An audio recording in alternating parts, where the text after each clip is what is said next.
वंदे मातरम बाल दोस्तों, आज हम दूसरा पाठ अनूठे इंसान पढ़ेंगे। इस इकाई में दो प्रसंग है। प्रथम प्रसंग फ्रांस के महान शासक नेपोलियन बोनापार्ट के बचपन पर आधारित है, जो हमें सत्य एवं प्रामाणिकता की राह पर चलने की प्रेरणा देता है। जबकि दूसरे प्रसंग में केरला की देशभक्त लड़की कोमोडी के सच्चे दान का निरूपण है। तो अब हम अनूठे इंसान पाठ की शुरुआत करेंगे। अनूठे इंसान पाठ एक प्रसंग वर्णन है जो नेपोलियन बोनापार्ट फ्रांस देश का सम्राट था। यहाँ उसके बचपन की घटना दी गई है। इस घटना से पता चलता है कि सच्चाई का डटकर सामना करने का गुण उसमें बचपन से ही था। वह झूठ बोलकर अपनी गलती नहीं छिपाता था। वैसे ही दूसरा भी है एक सच्चा दान। अपने देश से सबको प्रेम होता है। अपने देश की आज़ादी और उसके सम्मान के लिए देशभक्त लोग अपना सर्वस्व भी देने के लिए तैयार हो जाते हैं। यहाँ महात्मा गांधी की उपस्थिति में देश के लिए सर्वस्व त्याग करने वाली एक लड़की के बारे में भी बताया गया है। तो हम पहले देखेंगे, ऐसा था नेपोलियन। नेपोलियन जब छोटा लड़का था तभी से वह सत्यवादी था। सत्यवादी यानी कि हमेशा सच बोलने वाला। एक दिन वह अपनी बहन इलाइजा के साथ आंख मिचौनी खेल रहा था। आंख मिचौनी खेलना यानी कि लुका छुपी का खेल खेलना। इलाइजा छिपी थी और नेपोलियन उसे ढूंढने के लिए इधर उधर दौड़ रहा था। अचानक वह एक लड़की से टकराया। अचानक यानी के अकस्मात, एकाएक। टकराया यानी के धक्का लगना। लड़की अमरूद बेचने के लिए जा रही थी। अमरूद यानी के पेरू। नेपोलियन के टकराने से उसकी टोकरी नीचे गिर पड़ी। कीचड़ होने के कारण उसके सारे अमरूद खराब हो गए। वह रोती हुई कहने लगी, अब माँ को मैं क्या जवाब दूंगी। હવે નેપોલિયન જ્યારે નાનો હતો ત્યારથી જ સત્યવાદી હતો। એક દિવસ તે પોતાની બહેન ઇલાઇજા સાથે સંતા કુકડી રમી રહ્યો હતો। ઇલાઇજા છુપાઈ ગઈ હતી અને નેપોલિયન તેને શોધવા માટે આમ તેમ દોડી રહ્યો હતો। અચાનક એ એક છોકરી સાથે ભટકાયો। છોકરી જામફળ વેચવા માટે જતી હતી। નેપોલિયનના ધક્કાથી એની ટોપલી નીચે પડી ગઈ। ત્યાં કીચડ હોવાથી એના બધા જામફળ ખરાબ થઈ ગયા અને રડતી રડતી કહેવા લાગી, હવે માને શું જવાબ આપીશ। तो बाल दोस्तों, नेपोलियन उसकी बहन के साथ खेल रहा था। नेपोलियन एक सत्यवादी यानी कि सच बोलने वाला लड़का था। वह उसकी बहन इलाइजा के साथ आंख मिचौनी का खेल, लुका छुपी का खेल खेल रहा था। तब वह उसकी बहन को ढूंढ रहा था। तब उसके रास्ते में वो एक लड़की से वह टकरा गया। लड़की अमरूद बेच रही थी और उसके अमरूद टकराने से गिर पड़े और सारे अमरूद खराब हो गए। लड़की रोने लगी और कहने लगी, अब मैं माँ से क्या जवाब दूंगी। आगे इलाइजा कहने लगी, चलो भैया हम यहाँ से भाग चले। इलाइजा कहवा लगी, चल भाई આપણે અહીંથી ભાગી જઈએ। नहीं बहन, हमारे कारण ही तो इसकी हानि हुई है। ना बहन, આપણા લીધે તો તેને નુકસાન થયું છે। यह कहकर नेपोलियन ने जेब में रखे 3 छोटे से सिक्के उस लड़की को देकर कहा। आम कहीने नेपोलियने खिस्सामांथी 3 नाना सिक्का काढीने ते छोकरीने आपता कह्યું, बहन मेरे पास ये 3 सिक्के हैं, तुम इन्हें ले लो। बहन मारी पासे आ 3 सिक्का छे, तू आ लई ले। इन 3 सिक्कों से क्या होगा, मेरी माँ मुझे बहुत मारेगी। लड़की ने कहा, आ 3 सिक्काथी शू थशे, मारी माँ मने खूब मारशे। अच्छा तो तुम हमारे साथ घर चलो, हम तुम्हें अपनी माँ से और पैसे दिलवा देंगे। સારું, તો તું અમારી સાથે અમારા ઘેર ચાલ, અમે તને મારી મા પાસેથી બીજા પૈસા અપાવી દઈશું. आगे, इस पर इलाइजा ने नेपोलियन से कहा, भैया इसे घर ले चलोगे तो माँ नाराज होगी. आ सांभळीने इलाइजाए नेपोलियनने કહ્યું, ભાઈ આને ઘેર લઈ જઈશું તો માં નારાજ થશે. नेपोलियन नहीं माना. नेपोलियन मान्यो नहीं. वह उस लड़की को अपने साथ घर ले गया.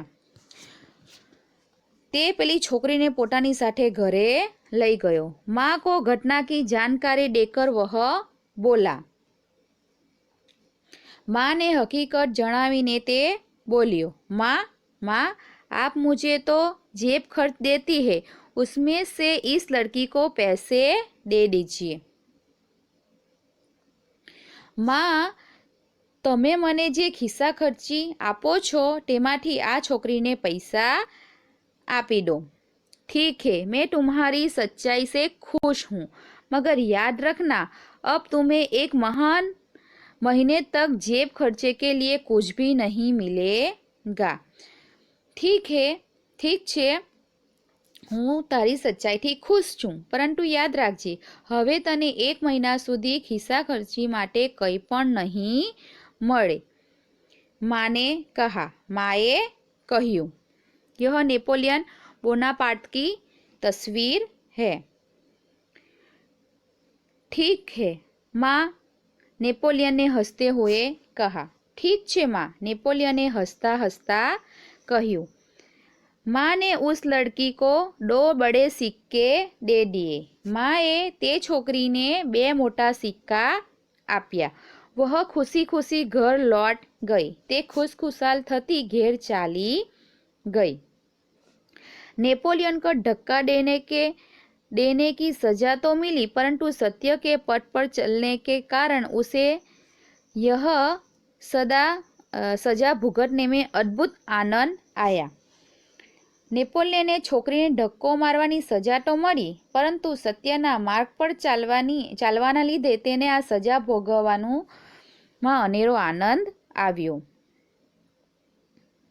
वास्तव में नेपोलियन सच्चाई के पथ पर चलने वाला इंसान था. पथ यानी के रस्तो. हकीकत में नेपोलियन सच्चाई ने मार्ग पर चालनारो मनुष्य हतो.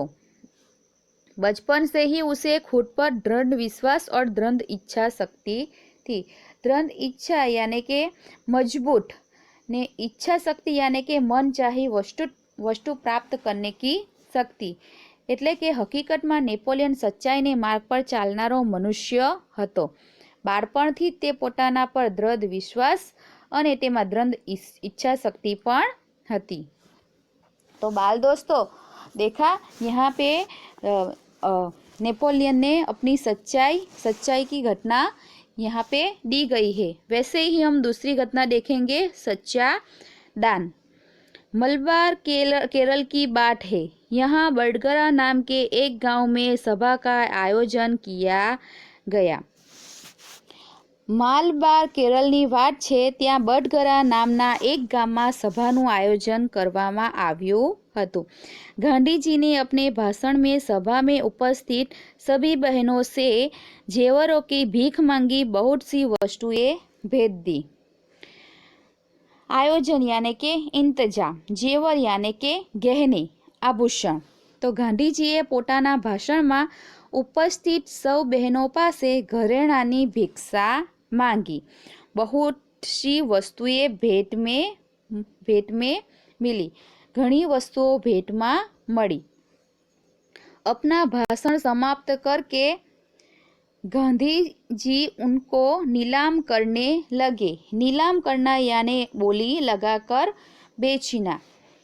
પોતાનું ભાષણ પૂરું કરીને ગાંધીજી આ વસ્તુઓની બોલીને વેચવા लाग्या. उसी समय कोमुडी नाम की 16 वर्ष की एक कन्या धीरे से मंच पर चढ़ाई. मंच यानी के स्टेज. એટલામાં જ તે વખતે કોમુડી નામની 16 વર્ષની એક बालिका मंच पर आई। उसने एक हाथ की सोने की चूड़ी उतारी और उसे गांधी जी को देते हुए बोली कि आप मुझे अपने हस्ताक्षर देंगे। हस्ताक्षर यानी के दस्तखत। તે એક હાથની સોનાની બંગડી ઉતારી અને ગાંધીજીને તે આપતા બોલી, શું આપ મને તમારા હસ્તાક્ષર આપશો? गांधी जी हस्ताक्षर कर ही रहे थे कि उसने दूसरे हाथ की चूड़ी भी उतार दी। गांधीजी हस्ताक्षर કરી જ રહ્યા હતા કે તેણે બીજા હાથની બંગડી પણ ઉતારી દીધી। यह देखकर गांधी जी ने कहा, अरे पगली लड़की, दोनों चूड़ियां देने की जरूरत नहीं है, एक ही चूड़ी लेकर मैं तुम्हें अपने हस्ताक्षर दे दूंगा। अरे गांडी छोकरी, बंने बंगड़ीओ आपवानी जरूर नथी। आ जोईने गांधीजीए शुं कह्युं के अरे गांडी छोकरी, बंने बंगड़ीओ आपवानी जरूर नथी, एक ज बंगड़ी लईने हूँ तने मारा हस्ताक्षर आपी दईश। आगे, इसके उत्तर में कोमुदी ने अपने गले का स्वर्ण हार उतार दिया। स्वर्ण हार यानी के सोने की माला। एना उत्तर में कोमुदीए पोतानो गळानो सोनानो हार उतार्यो। गांधी जी ने पूछा, तुमने अपने माता पिता से आज्ञा ले ली है न? आज्ञा यानी के अनुमति। गांधीजी शू कहे छे? गांधीजी एने पूछे छे के ते तारा माता पितानी आज्ञा तो लीधी छे ने? आगे, बिना कोई उत्तर दिए अपने कानों में से रत्न जड़ित बूंदे भी निकाल दिए। बूंदे यानी के कान के आभूषण। कई पण उत्तर आप्या विना तेणे कानमांथी रत्नजड़ित बूटीओ पण काढी लीधी। गांधीजी ने पूछा, गांधीजीए पूछ्યું, तुमने इन आभूषणों को देने के लिए अपने माता पिता से आज्ञा ले ली है? गांधीजीए तेने पूछ्યું के ते तारा माता पितानी आज्ञा तो लीधी छे ने? कोमुदी कुछ उत्तर देती इससे पहले ही किसी ने कहा, इसके पिता तो यही है ना? कोमुदी कई उत्तर आपे ते पहला ज कोई कह्यु, आना पिता तो अहीं ज छे ने।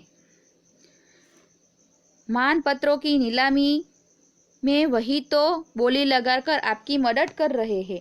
मानपत्र यानी के आदर सूचित करने वाला पत्र। मानपत्रोनी बोली बोलवा माटे तेओ ज बोली बोलावीने तमने मदद करी रह्या छे। अब गांधी जी ने कोमोदी से कहा, तुम्हें यह तो मालूम होगा कि गहने देने के बाद तुम फिर नए गहने नहीं बनवा सकोगी। हवे गांधीजीए कोमोदीने कह्युं, तने ए तो खबर ज हशे ने कि आ घरेणां आपी दीधा पछी तू फरीथी नवा घरेणां नहीं बनावी सके। कोमोदी ने यह शर्त दृढ़तापूर्वक स्वीकार कर ली। गांधी ने हस्ताक्षर करने के बाद यह वाक्य लिख दिया, तुम्हारे इन आभूषणों की अपेक्षा तुम्हारा त्याग ही सच्चा आभूषण है। गांधीजी कोमोदीनी आ शरत मक्कमतापूर्वक स्वीकारी लीधी અને ગાંધીજીએ હસ્તાક્ષર કર્યો અને પછી આ વાક્ય લખ્યું, તારા આ ઘરેણા કરતા તારો ત્યાગ જ ખરું ઘરેણું છે। सच है, देश प्रेम से बढ़कर कुछ नहीं। साचे देश प्रेम थी चढ़ियातू कशुं ज नहीं। तो बाल दोस्तों, यहीं पर कोमुदी की देश प्रेम की बात यहाँ पे की गई है। तो बाल दोस्तों, यह पाठ हमारा यहाँ खत्म होता है। अब हम शब्दार्थ देखेंगे। सत्यवादी यानी कि हमेशा सत्य बोलने वाला। अद्भुत यानी कि अनोखा। आँख मिचौनी यानी कि लुक्का छुपी का खेल।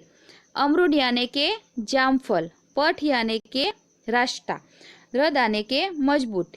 निर्माता यानी के बनाने वाला। हस्ताक्षर यानी के दस्तखत। घटना यानी के प्रसंग। उपस्थित यानी के हाजिर, वहाँ आए हुए। मानपत्र यानी के आदर से लिखा हुआ पत्र। आयोजन यानी के इंतजाम। आभूषण यानी के गहना। नीलामी यानी के बोली लगाकर बेचना। भाषण यानी के सभा के सामने बोलना। त्याग यानी के समर्पण। तो बाल दोस्तों, आप अपनी नोटबुक में शब्दार्थ लिखना। अब हम यह पाठ खत्म करते हैं। अस्तु।